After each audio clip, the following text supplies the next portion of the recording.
tout ce qui s'est passé devait se passer.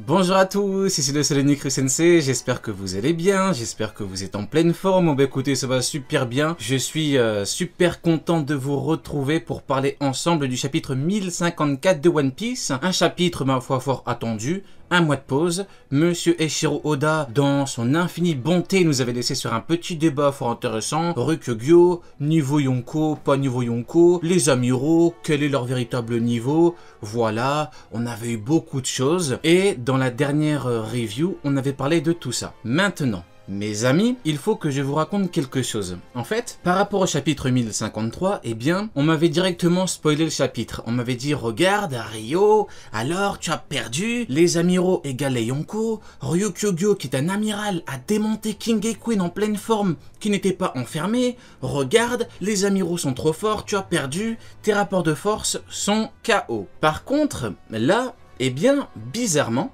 personne ne m'a spoilé. C'est très étrange. Pendant plusieurs jours, je me suis dit, mais attendez, comment est-ce possible que, pour le coup, on ne me spoile pas? Pourquoi est-ce qu'on ne me spoile pas alors que, logiquement, ce chapitre devrait renforcer l'idée, ma foi, fort saugrenue, mais bon, pour le moment, ce n'est pas important, on va en revenir, qu'un amiral égale un Yonko. Eh bien, mes amis, quand le chapitre 1054 est sorti, j'ai directement compris. J'ai compris. Parce qu'en fait, monsieur Eiichiro Oda a décidé il a décidé de nous donner raison et de leur donner tort. Voilà. Donc, mes amis, on va parler de tout ça en détail. Bien évidemment, il y a du Luffy, il y a du Zoro, il y a du Ryukyu, Aramaki, il y a même du Akainu. Il y a beaucoup de choses du Yamato. On va parler de tout ça, du Shanks, bien évidemment. On va parler de tout ça dans le plus grand des calmes. Par contre, voilà. Ceux qui ont été un petit peu virulents pendant ce mois de pause, alors Rio, alors tu as perdu, un amiral égale un Yonko.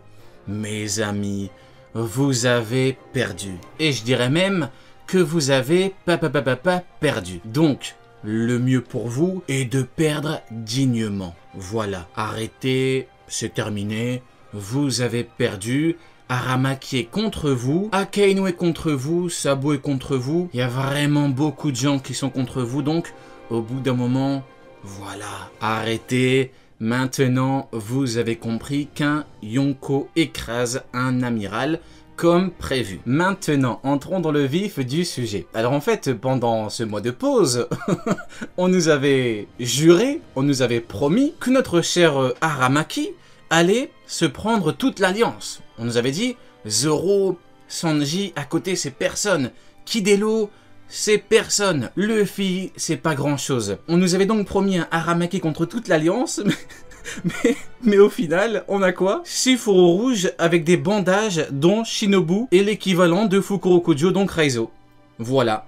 Donc, notre cher ami Ryukyu, qui a bien évidemment battu King et Queen en pleine forme, qui n'était pas enfermé, eh bien, il s'est retrouvé contre les fourreaux rouges. Oui, donc on nous avait promis énormément de choses, alors qu'au final, on a, écoutez, un amiral qui fait encore une fois une prestation d'amiral. Je reviens donc sur mes mots de la dernière review. Ryukyu est un amiral qui a fait une prestation d'amiral, c'est-à-dire que il a attaqué des gens, bizarrement, King et Queen étaient en convalescence et King et Queen étaient enfermés. Voilà, l'auteur a bien mis en évidence Babanuki pour montrer que Udon était à l'Alliance. L'auteur dit bien que, par rapport au pouvoir de Tama, ça fonctionne un mois, donc Udon était bel et bien une prison pour l'Alliance et King et Queen étaient enfermés.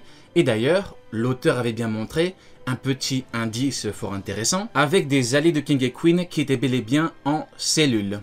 Donc voilà, pour ce côté-là, on l'a prouvé pendant tout le mois, tout ça c'est bien, c'est carré, c'est terminé. Par contre, on en revient à monsieur Ryukyu parce qu'on nous avait dit qu'il allait battre Law, Kid, Zoro, Sanji, Luffy. Mais au final, qu'est-ce qu'on a? Des fourreaux rouges avec des bandages. Même Kinemon n'est pas là. Kinemon, qui maîtrise un petit peu le feu, n'est pas là. Il n'est pas là. Pourquoi? Parce que notre cher ami Ryukyu maîtrise des plantes. Alors que pendant un mois, beaucoup ont cru que King, l'incendie, attention, King, l'incendie, l'homme qui maîtrise bien mieux le feu que Kinemon, avait été battu facilement par Aramaki avec Queen. Beaucoup...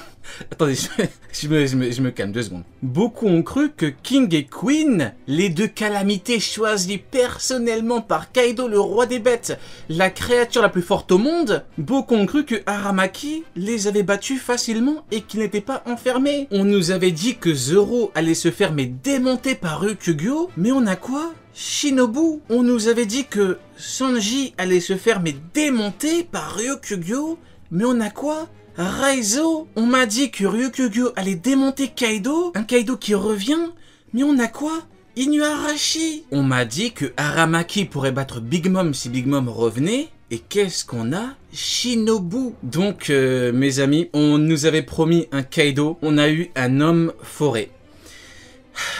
Un homme forêt. Et c'est pas ça le pire. Le pire, c'est que cet homme, et je vais dire les termes, est désastreux. Cet homme est une gigantesque escroquerie ambulante. Les droits de l'homme n'existent pas dans un pays comme le vôtre. Les droits de l'homme n'existent pas chez vous. Est-ce que vous vous rendez compte de la dinguerie qu'il a sortie? La Révolution française, les droits naturels individuels et communs... Non, tout ça on met à la poubelle parce que Bulbizarre a décidé d'ouvrir grand sa bouche? C'est ça? On oublie tout? Les droits de l'homme et tout ça on le jette parce que Monsieur Bulbizarre a décidé de péter les plombs? Les dieux de ce monde sont les dragons célestes. La discrimination est un réconfort. Les humains ont toujours vécu en créant des êtres inférieurs. Et des gens vont défendre ce type juste pour nous prouver, pour tenter désespérément de nous prouver qu'Amiral égale Yonko. On en est là. Quelle indignité! Est-ce que vous avez vu sa sale tête? On est dans Shrek. C'est une immense dinguerie. Sur Ryo Sensei Prime, pendant un mois, je vous ai dit quelque chose. Cet homme est complètement fou. J'avais dit que par rapport à lui, j'avais trouvé son secret.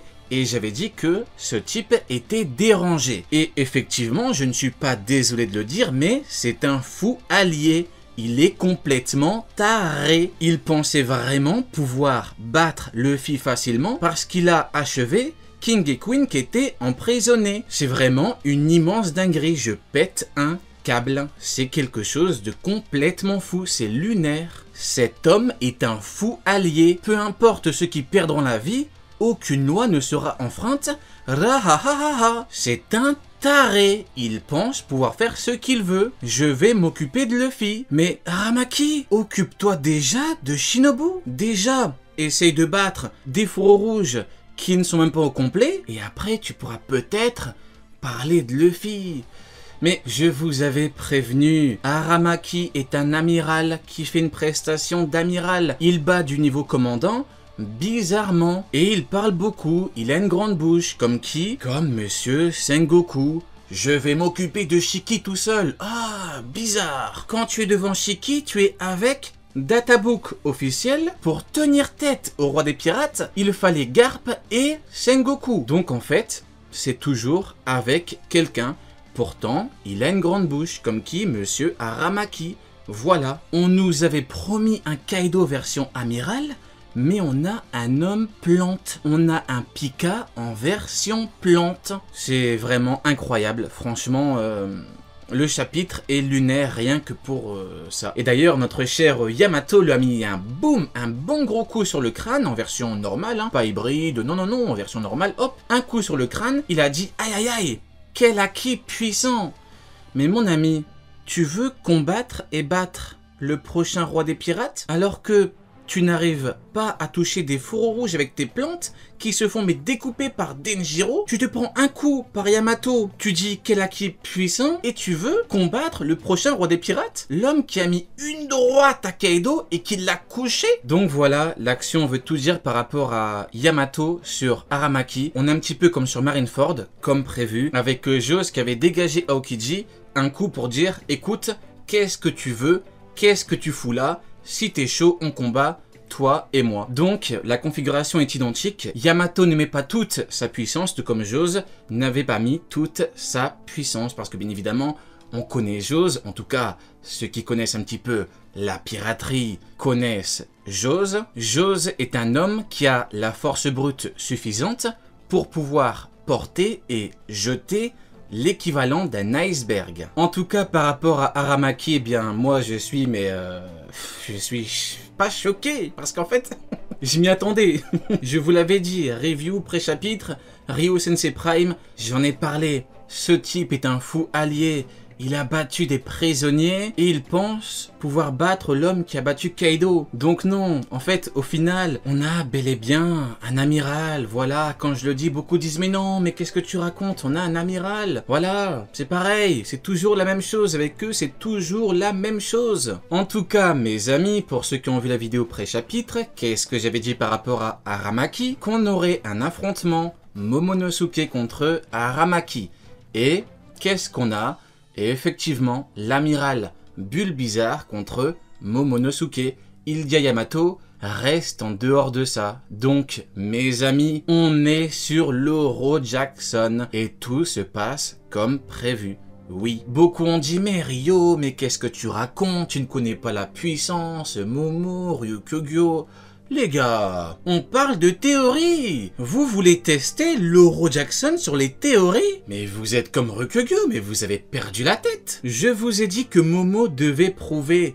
Momo, Ryukugyo. Momo, Ryukugyo. Pourquoi voulez-vous tester l'Oro Jackson sur de la théorie? Vous pouviez fanfaronner par rapport à Ryukugyo qui avait battu de prisonniers. Vous l'avez fait, vous avez joué, vous avez perdu. Maintenant, il faut perdre dignement. Parce que oui, Ryukugyo et Fujitora n'ont pas réussi à battre les révolutionnaires. Ils ont réussi à prendre Kuma, ils l'ont sauvé. Fujitora avait des bandages, il a donc été blessé pendant l'affrontement. Mais attendez, vous me dites que Fujitora égale Kaido, Ryukugyo égale Shanks, et il n'arrive pas à arrêter 4 révos? Mais c'est très étrange tout ça. Oui, vous avez perdu. Par contre, avant d'en parler, qu'est-ce qu'on a? On a comme info, par rapport à Aramaki, on ne te laissera pas t'en prendre aux héros dont les blessures ne sont pas encore guéries. Donc, vous me dites que des héros qui ont gagné ne sont pas encore guéris, mais King et Queen, qui ont perdu et qui sont à Udon, étaient guéris? Mais tiens, est-ce qu'on n'aurait pas encore une petite défaite? Eh oui, il ne faut pas parler trop vite. On vous l'a dit 50 fois. Vous pensiez réellement que Ryukugyo, l'homme plante, pouvait battre King et Queen facilement? Regardez contre des fourreaux rouges, ils ne sont même pas au complet. Il te sort une forme finale et il n'arrive même pas à les toucher. Et vous pensiez que King l'incendie et Queen pouvaient se faire battre aussi facilement? Mais non. Il n'arrive pas à vaincre 6 fourreaux rouges, même pas guéris, alors qu'il est en forme finale, mais il aurait réussi à battre King et Queen en forme. Non, ils étaient enfermés, Babanuki, Otama, voilà. Et bien évidemment, par rapport à Momo contre Ryukugyo, par rapport aux théories, inutile de vouloir tester. Arrêtez. Et maintenant, on en revient à Sabo parce que Sabo est devenu un héros. Par contre, il n'est pas devenu un héros dans le monde de OP pour les mêmes raisons que pour nous. Pourquoi? Eh bien parce qu'avec 3 révos, il a combattu Ryukugyo et Fujitora, on voit bien un bon gros versus, et les amiraux n'ont pas réussi à les arrêter. On a eu un combat, Fujitora a été blessé, et ils n'ont pas réussi à les arrêter. Ils ont même sauvé Kuma. Alors là, franchement, qu'on vienne m'expliquer tout de suite pourquoi est-ce que Kaido et Shanks n'ont pas réussi à arrêter 4 révos. Et d'ailleurs, le CP0 était à côté. Voilà, il était pas loin, on a eu la confirmation. Bien évidemment, beaucoup vont dire oui, mais Fujitora ne pouvait pas se mettre à fond, Aramaki pareil. Écoutez, les gars, votre patron, aka le boss, Akainu, joue contre vous. Il a dit, ne trouvez pas d'excuses. Le boss, le big patron, Akainu, aka le chien rouge, joue contre son camp. Ne trouvez pas d'excuses. C'est comme quand Kizaru avoue publiquement qu'il est plus faible que Rayleigh vieux, beaucoup cherchent des excuses. Oui, mais non, mais Kizaru troll, Kizaru... Les gars, votre patron vous parle. Ne trouvez pas d'excuses. S'il pouvait l'arrêter, il l'aurait arrêté. Mais il ne l'a pas arrêté parce qu'il est plus faible que lui. Oui, quand un perso a une grande bouche et qu'il dit « lui je peux le battre, lui je peux le battre, lui je peux le battre », il faut faire attention parce qu'on a probablement quelqu'un qui abuse. Comme avec Sengoku qui a dit « je peux battre Shiki tout seul », mais qui au final a besoin de Garp. Par contre, quand un perso dit clairement qu'il est plus faible, là c'est différent parce que, qu'on se le dise, à haut niveau, c'est limite humiliant d'avouer clairement qu'on est plus faible que quelqu'un. Et là, il le dit, et il n'a pas réussi à l'arrêter. Voilà. Maintenant, bien évidemment, beaucoup diront « oui, mais Fujitora, pas à fond, Ryukugyo, pas à fond », même si Akainu leur dit clairement qu'il ne faut pas trouver d'excuses. Mais le problème, c'est que l'argument vise à dire que quand des amiraux combattent à fond, eh bien, ils détruisent une île. Mais le problème, c'est que par rapport à Shiki contre Garp et Sengoku, on a eu la confirmation que l'île avait été gravement endommagée. Donc, comment on fait? Vous prenez une info, pas l'autre? Vous choisissez un petit peu? Non, les gars, non. Il faut faire un choix. Il faut être honnête. Garp et Sengoku contre Shiki, parce que un Yonko égale 2 commandants ou 2 amiraux. Big Mom, Kidelo, Shiki, Garp et Sengoku. Voilà. On en revient donc à Fujitora et Ryukugyo parce que, grosso modo, on nous dit que 2 Yonko n'arrivent pas à battre un chat en jetpack. C'est une blague ou... Comment on fait? Bon, c'est pas grave. Faisons un tour de l'équipe. Alors on a une géante en jupe, oui, c'est une géante en jupe de 160 ans avec une prime de, tenez-vous bien, 293 millions. Ouh, une prime digne d'un Yonko. Tu m'étonnes qu'ils n'ont pas réussi à l'arrêter. Un petit chat en jetpack, 37 ans, une prime de 316 millions. Voilà, pareil, une prime digne d'un Yonko. Un corbeau de 47 ans, avec une prime de 400 millions. Et enfin, le roi Sabo qui a 22 ans et qui a une prime de 600 millions. On nous a rabâché et rabâché que Fujitora et Ryukugyo avaient démonté les 4 Evo. Mais là, on a quoi? On a 2 amiraux qui ont échoué. Ils n'arrivent pas à battre un chat en jetpack. Fujitora est ressorti avec des bandages. C'est vraiment quelque chose d'incroyable. On a la confirmation que c'est terminé. Un Yonko n'est pas du tout à mettre dans la même catégorie qu'un amiral. Pas du tout. Un Yonko est un niveau supérieur. Et maintenant, bien évidemment, on en revient inévitablement à Marineford et on comprend pourquoi Aokiji a gelé Jose par surprise. Parce que sinon, le combat aurait été long. Pourquoi? Parce que le niveau est très proche. Voilà. Et par rapport à Marco, c'est encore plus simple. Confirmation officielle, Databook, Marco égale Amiro.